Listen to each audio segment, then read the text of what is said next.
I'm just happy to be a part of giving girls something to dream and aspire to be, you know, because if I was bold enough to dream it and make it come true, someone is watching me and they're gonna feel like they can do the same thing.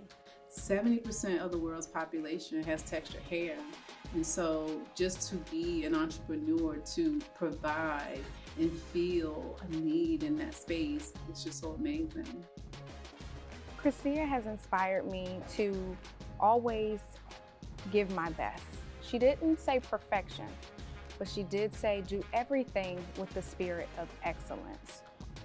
I started this company by going on my own natural hair journey because I would go in the aisles and see so many different products, and what I saw was a void of relatability. We don't want you to build your life around your hair. We really want everything that you do with your hair to complement your lifestyle.